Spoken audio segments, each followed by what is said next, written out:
Good morning and happy Thanksgiving. I'm coming to you from snowy Spokane, Washington, where my parents live on the east side of the state. Ever since the board meeting almost 2 weeks ago, I wanted to record this short video to share with you some of the presentation and the topics that I shared with the board and Matthew, like I said, at the board meeting about a week and a half ago. But due to focus run, I'm a bit delayed, but here it is now. I've taken out of this deck everything that's really close to virtuoso strategy or things that I think are proprietary. I just don't know where this video is going to end up, so I wanted to make sure there's nothing in here that was particularly proprietary. So this would be potentially good to follow this up with a phone call where I can go into a little bit more detail about some of the virtuoso specific strategy. But I hope this is helpful to all of you, and I hope that at least this shows you what I was sharing with the board. So this is ultimately kind of the outline of the presentation. As I said to them, my goal was to present everything on the left in less than 15 minutes and then to spend the remainder of the hour focused on the two topics to the right. So to begin, one of the topics that Matthew asked me to focus on is the great debate. And as you may remember, I moderated a debate at one of the big industry arrival events in DC earlier this fall. And I'd done a little bit of writing about it. And really, I see this as one of kind of the key debates happening in our industry right now. And the key question is, who will benefit more from the AI race? Will it be OTAs and resellers, or will it be suppliers and operators and direct-to-consumer sellers?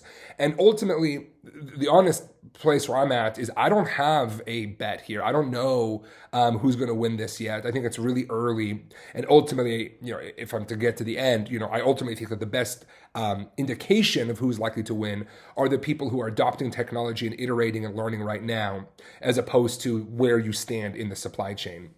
But both sides of the debate had some really good points they made, and I wanted to briefly share those with you. So to start off, we had team No Middle, Just Magic. This is the direct and operator team. And they made a number of powerful points about why they think that they will be the primary beneficiary of this AI race and this new technology epoch that we're entering. So first, they talked about the fact that AI models require authentic and accurate information. And that's exactly right. The AI models are all looking for sources of truth. And the operator, the supplier, will always be closer to the truth than the reseller by virtue that they actually own the hotel or the ship or the tour, and they operate and they're right there. So one huge advantage to them is they are the source of truth. Second is AI is changing consumer behavior and habits. And this is one of those things that's really powerful. As we all know, changing consumer behavior is very difficult and very expensive. And ultimately, this is really the opening that we have not had in our industry for the last 25 years. So there's a lot of reason to believe that as consumers adopt AI, they begin to discover new ways, they begin to book in new ways. This is a real opportunity for the operators to take control, to disempower the OTAs that have had so much power over the last 25 years. And then the third one they talked about is economic incentive. And the reality is that a hotel or tour operator is paying somewhere between 15 and 30% of their revenues to an OTA reseller. And ultimately, that is a lot of money for them to be able to play with, for them to be able to come up with really innovative ways to drive direct bookings and loyalty from their customers. And then the last thing that I added myself is personalization and service. At the end of the day, all travelers are looking for personalization, and we're all looking for great service and great hospitality. Well, ultimately, of course, the operator is in the position to offer personalization. They're in the position to offer great hospitality, not the reseller. So another advantage I think that they bring to this conversation. Now, the other team Booked and Boosted, the OTA and reseller team, had equally powerful points that they made. They talked about the fact that if you are an AI lab, if you're OpenAI or Perplexity or whatever, would you rather go and integrate with tens of thousands of hotels one by one, or would you rather go to an OTA and to get thousands of hotels at once in one shot? Certainly seems a lot more efficient. Second is speed and capability advantage.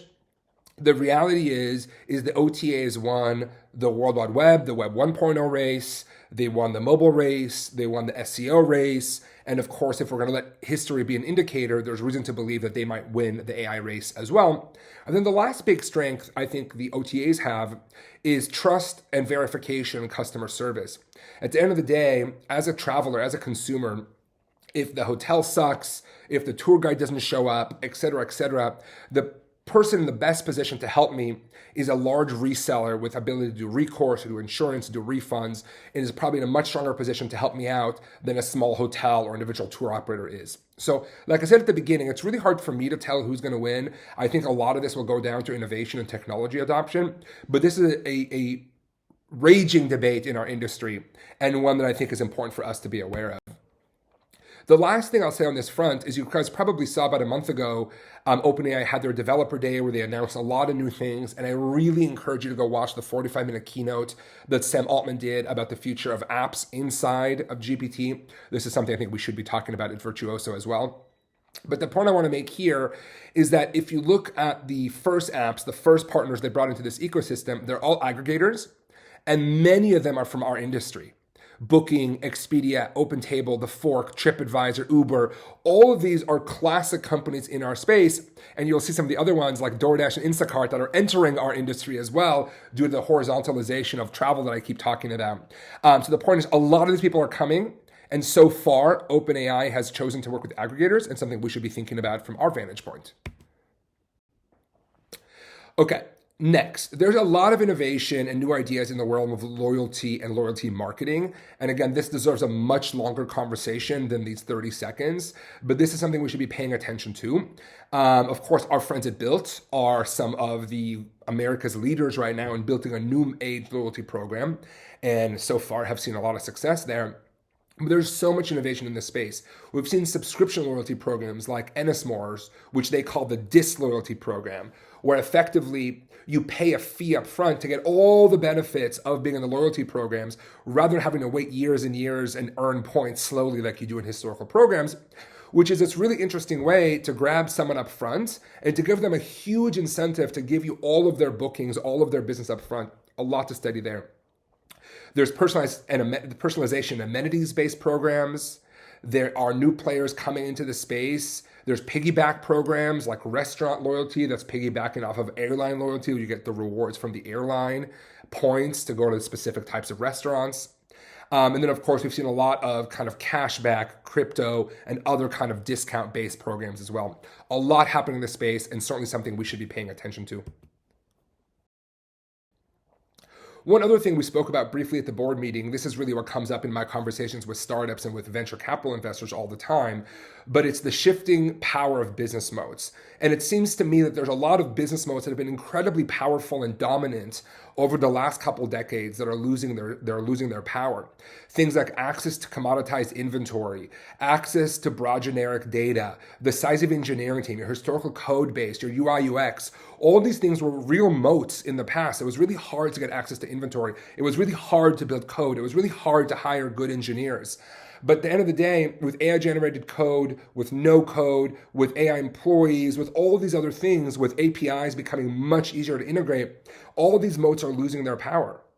So if we think about what kind of business models will have a sustainable advantage in the future, I think it's things like access to differentiated data, access to rare inventory, two things we have probably a lot of at Virtuoso, startup speed and agility, something we could work on being better at, deep vertical data and knowledge, again, one of our strengths, founder and team quality, and brand and trust, again, another strength of ours. So I think thinking a lot about these business modes helps us think about the future of our business, and I think there's a lot of advantages coming down the way for us.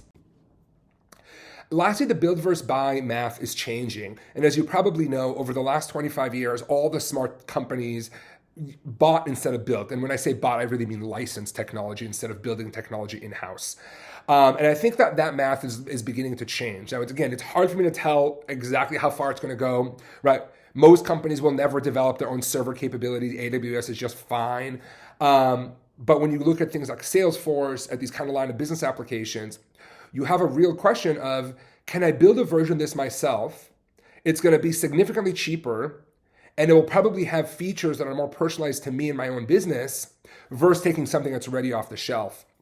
And again, I don't want to go into too much depth here, but the basic analogy I always like to use is buying a new house, right? We all know that building a house takes more time, more money, and more effort than just buying a house on the market that's ready to go. But if I said to you that you could build your own house and it was not going to cost you any more money, any more time, or any more effort, Wouldn't we all build our own house? Wouldn't we all build our own house with our dreams and our specifications and our uniqueness? I think the answer is yes. So a lot of companies are thinking about build versus buy. I still think at Virtuoso, we largely want to be a buy or a license shop, but this is something we should also be thinking about. What do we want to prototype in-house? What do we want to build in-house? And versus what do we want to take from the outside? Now, one more topic here that I spoke about with the board, and I've been speaking about this a lot recently, is a concept I call dynamic productization. And again, I'm trying to keep this whole thing really short, so I'm not going to go into a lot of detail, and I'm very happy to speak about this in more depth another time. But it seems to me that using 3 innovations that we've brought to market over the last 15 years, we can all of a sudden create products that are much, much, much more versatile and much, much more personal for a specific traveler. And my short analogy here is I say dynamic packages, which we've had for the last 30 years in the industry, are truly not very dynamic and really centered around price and value and saving money. But in the future, we can create dynamic packages that are about a lot more and primarily about elevating the traveler experience. So I use the analogy that thinking of a dynamic package like a Mad Lib. It used to be that the paragraph was pre-written and there's a couple holes within there, and we use algorithms or early AI to fill in the holes with the best piece of inventory.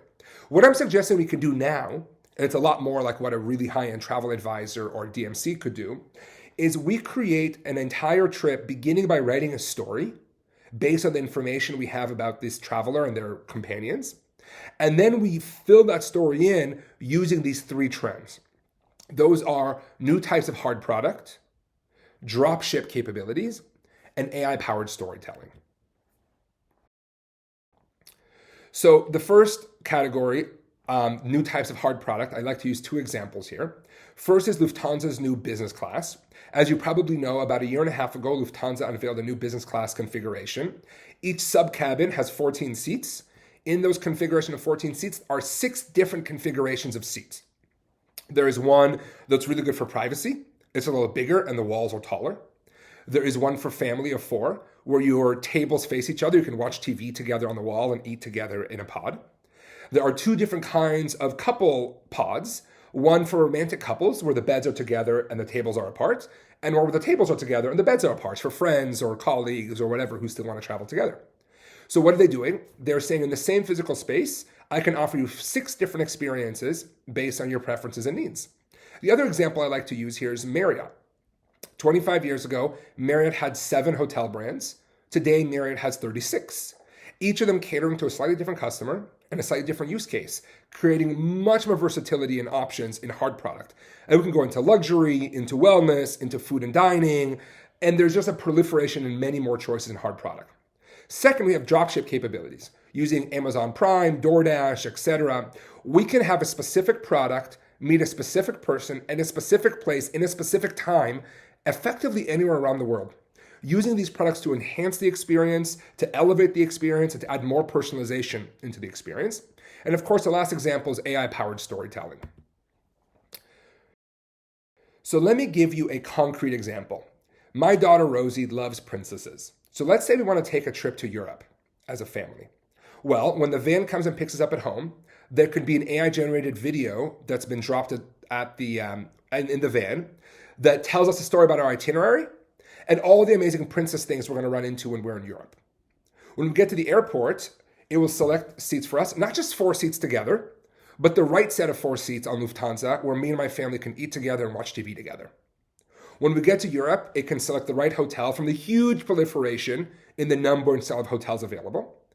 And when we get upstairs, we will see that Amazon Prime dropped off some princess toys for the bathtub, so my daughter has a more enjoyable tab experience in the bathtub.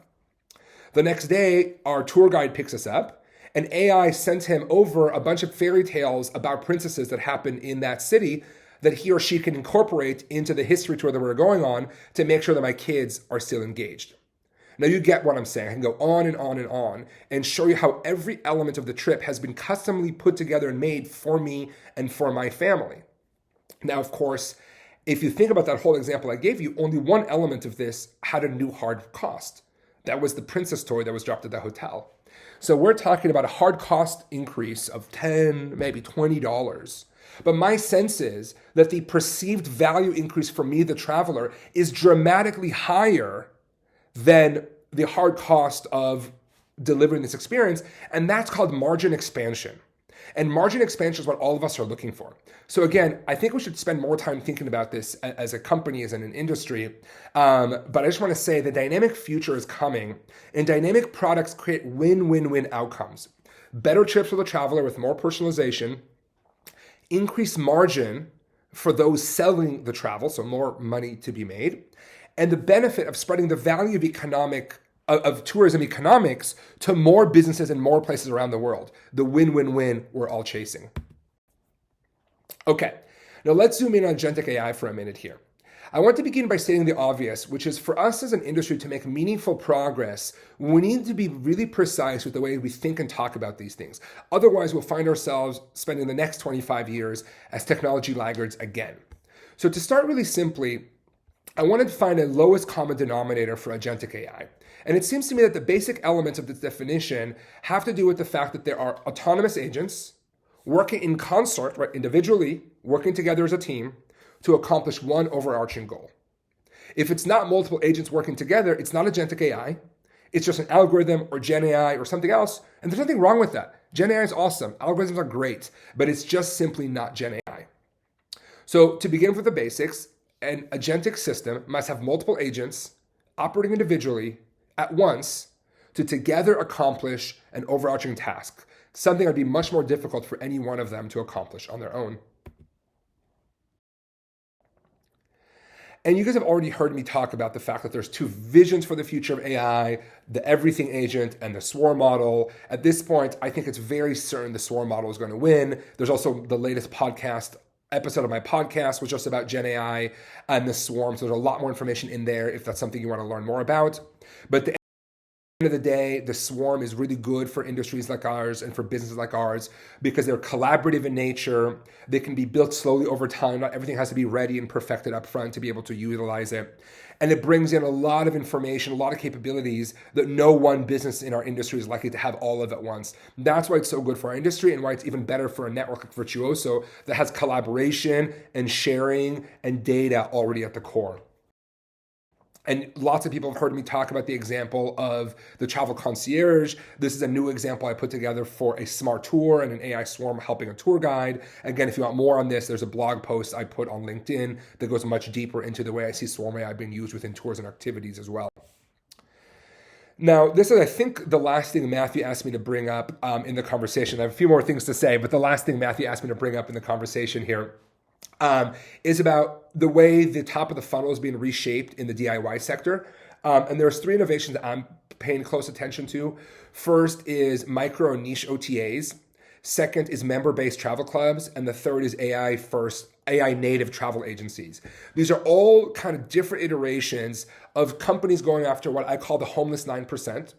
These are me and my peers, and my guess is most of you and your peers as well. These are people who have real spending power and real earning power and go on real awesome trips and are thus far too sophisticated to want to use Expedia or TripAdvisor to do that, but are probably not in the place where they can afford a Virtuoso advisor as their main way of travel, right? Our average daily rate's like almost $2,000 a night or something crazy like that now. So these are people spending $500, $600, $700, $800, $900 a night, maybe $1,000 a night in a hotel. So they're going to micro niche OTAs. So I said this all the time. When an entrepreneur comes to me and says, I want to use AI to build an Expedia competitor, I simply look at them and I say, I have no idea what you could bring to the table that Expedia doesn't have 10,000x as much of you of.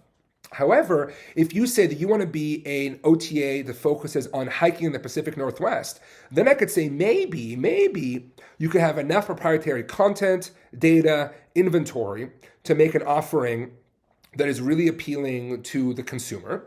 And if the consumer is using their AI assistant to find the right travel websites anyways for them, the discovery challenge is minimized, which was really the advantage of Expedia, that most people in America know the name Expedia, most people in the world know the name Booking. Micro OTAs are coming to fight against them in a much more niche and much closer to the ground way. Next, we have member-based travel clubs. This is around charities, around golf courses, around members clubs, and around kind of people of influence. Building travel clubs where you can travel like the members of the club and with the members of the club. And of course, last one is AI native travel agencies, things like Tango in San Francisco, that have spent a lot of time thinking about how to use AI to do 80 or 90% of the advisor work, and how do you have a non-dedicated travel advisor spend the next 10% really helping you get over the finish line, taking care of edge cases, etc. Another thing we should be paying attention to. And you've probably heard me talk about this. There is a lot happening in the future of discovery and the future of distribution in our industry. I wrote an essay on LinkedIn about 5 possible futures. I think one area that I'm really bullish about personally is the personal assistant, your personal AI, that is in your pocket. And the reason I'm so bullish about that is your personal AI is likely to have more information about you than any OTAs and any travel club will ever have, which is why I think it's a very strong contender. But again, if you want more of this, I've written about this on LinkedIn. And lastly, this is kind of how I finished my presentation to the board, by basically saying that my hope for AI is that it elevates us, that it's behind the scenes, that it's in the back office, that it's underground, supporting the human connection, the human experience, the essence of travel that we all believe so strongly in. And that's a future I'm really excited about. Now, we got into the meat of the conversation to talk about the best of both and the Virtuoso specific strategy. And as I said at the top, I'm not going to do a lot of that here just because who knows where this video will end up. But I did want to share a couple high level thoughts that can maybe seed a future conversation for us to have together. So first is Matthew asked me to talk about the concept of the best of both. And it's pretty simple. There is a 3-step mental model I created to help CEOs think about this. First, the point is AI is coming and it will impact every job, every business, and every industry. Full stop. No reason to debate that. It's just true. Second is this will be a bigger, faster shift than either the World Wide Web or the mobile computing revolution was. And again, I think we already have data to prove that's true.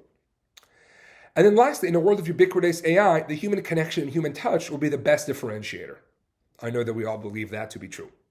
So if you take these 3 simple steps in the mental models, it gives us something much more kind of nuanced and important. There's no need to discussion or complex decision process. Most who do not adopt AI will quickly lose relevance and their position in the market. Those who abandon their humanity will be commoditized away. Thus, the only viable business strategy for most businesses, there will be exceptions, there will be some commodity businesses, is the best of both. So if we think about Virtuoso or any of our partners or members, every one of these companies will be a hybrid company. We will have humans doing human touch, human judgment, human creativity, human connection, and we'll have AI doing a lot of other kinds of optimization. And the question is not whether we need to be the best of both. The question is, how does that look for our business, for our brand, for our network, for our values, for our ideals? That's what we need to be discussing and debating and iterating and testing, not on whether or not we will be a best of both company, because we have to be to survive. Now, we spent a fair amount of time talking about flywheels, and I took out the flywheel elements here of Virtuoso, and again, I'm happy to talk about these more. But the only point I want to make on this slide is every single one of the biggest tech companies you like, you love, you wish you had shares in, are all flywheel businesses, and the way they grew is always because of the flywheel. So I think it is very important for us to figure out what our own flywheel might look like for the future of Virtuoso. Now, here's a couple quick examples. You've probably seen this. Starting with the bottom flywheel for Amazon, their initial innovation was what Bezos called the infinite aisle, or selection at scale. And they realized that by having the biggest selection of books, more than any physical bookstore could ever have, they would offer a better customer experience in those bookstores. And if they offered a better customer experience, they would get more customers, more traffic.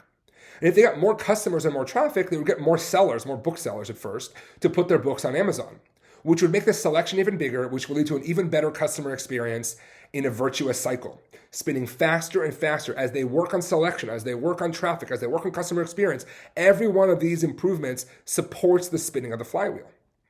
Now, if we look at the top circle, when they added AWS and other capabilities, they added a second flywheel. First was through automation, through AI, through those kinds of things. They lowered the cost structure. They made their warehouses cheaper to operate. They made their website cheaper to operate. They made their delivery cheaper to operate. And by having a cheaper cost structure, they could lower the price of their product. And guess what? The same product at a lower cost is a better customer experience, which leads to more traffic and more sellers and more selection, et cetera, in a virtuous cycle. That is the Amazon flywheel. That is why they became one of the most powerful companies in the world. Now, this is a much more complicated flywheel for a company called Twilio. And as you can see, they've got kind of 4 flywheels going at once. One around brand, one around switching costs, one around scale, and one around resources. And every one of these flywheels is making it spin faster, right? So as they work on customer lock-in, keeping my data locked on their site, keeping the right information, whatever it is they're doing to keep me from switching to another provider, they're reducing their competition and increasing their switching costs. And if you can follow this around, you'll see that each one of these things supports the other. Another example here is DoorDash, and I'm sorry this is a little bit out of focus, so I'll read it. But as you can see, they also have multiple flywheels going at once. So there is economies of scale over on the top right, where more customers leads to more orders. And that is a more efficient way of operating, right? They reduce their overhead per order by having more orders on the platform. And by reducing their overhead, they can afford to pay more to their dashers, to their drivers, which leads to more dashers coming on the platform. And faster delivery leads to more customers using DoorDash, which then leads to more orders in a virtuous cycle, right? We could look at the other set. More customers leads to more sales. We're looking on the left now. More sales lead to more merchants who want to put their stuff on DoorDash. More merchants means more selection. More selection means better customer experience and engagement, which leads to more customers and then more sales. You see where I'm going with this. Every element here is spinning the flywheel faster and faster. And this is an AI, this is oversimplification, but this is an AI-created flywheel for built rewards. The way that they have continued to get this flywheel to spin faster and faster. And at some point soon, I'd love to share with you some of the flywheels that I've created for Virtuoso and really give it to you guys to own and to create your own flywheels as we think about where the product and the business come together to really build a future that we're really excited about. And again, I want to talk about this more another time, but I think the next $100 million in revenue is going to come from this flywheel, from the impacts that it has on our core business, as well as new business opportunities that we can develop using this flywheel. And remember, as I say this all the time, the winners of the mobile revolution were not the first companies to launch mobile apps. It was the companies committed to a decade of test and learn. So let's do the same thing. Let's never stop testing, learning, iterating, collaborating. That's how we can win the AI race. Thank you guys for engaging, and I'm really excited to dig deeper into all this with all of you.